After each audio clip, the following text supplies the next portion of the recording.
Welcome to Spring LIB.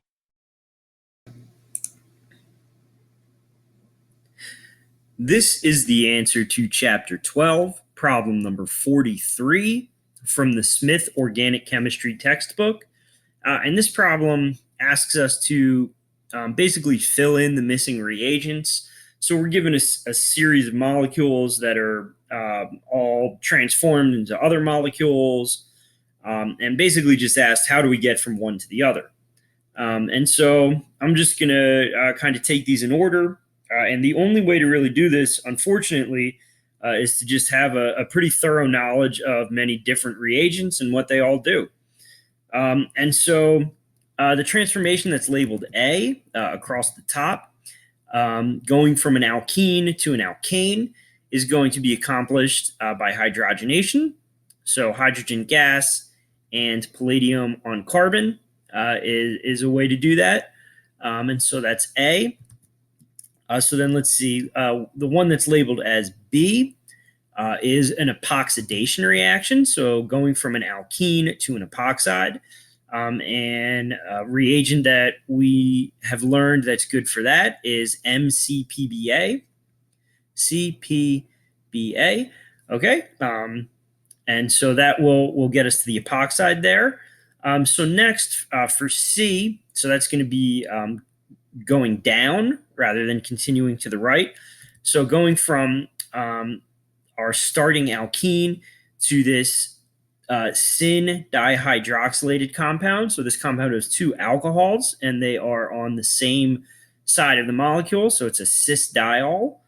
And we've learned a couple different ways to do that. So the one that I'm going to use is osmium tetroxide. So OSO4. And then we follow the osmium tetroxide up with sodium persulfate or bisulfate, I guess it is. So NaHSO3 and some water. Okay, so then we'll move on now. And so starting from the epoxide that we made in part B, part D asks us how to get from that epoxide to the alcohol to its right. And the answer there is going to be to do a lithium aluminum hydride reduction. So LAH, and I guess I should number these because you do want to do them sequentially. So LAH followed by aqueous workup is going to get us to that alcohol. So if we were to go down instead, so to get from the epoxide to the trans diol down here, that could be accomplished with some hydroxide ion and some water. So that will open the epoxide, and our two alcohols will have a trans relationship there. Of course, there is no control, so we'll get both enantiomers.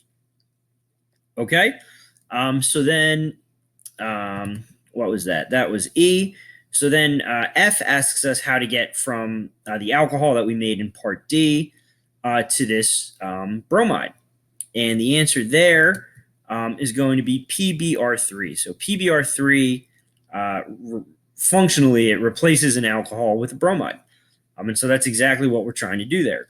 So to go down instead, to go from the alcohol to the ketone, we've learned a couple different methods that would work. I think the easiest, certainly the easiest to write, is PCC, pyridinium chlorochromate. That's going to oxidize alcohols to ketones and aldehydes. And so that'll get the job done here. And so lastly, we want to go from the bromide that we made in part F to this alkane. So the same alkane that we made in part A, it's just cyclopentane.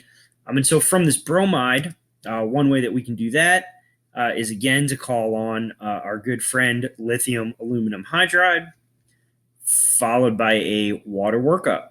And that will take us from this bromide to the alkane. Okay, and so that's all of the answers here. I put my answers in green.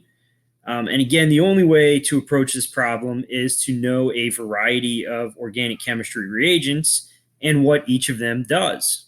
And then to just select a reagent that will accomplish the transformation that you're looking for. And that's the answer to Chapter 12, problem number 43.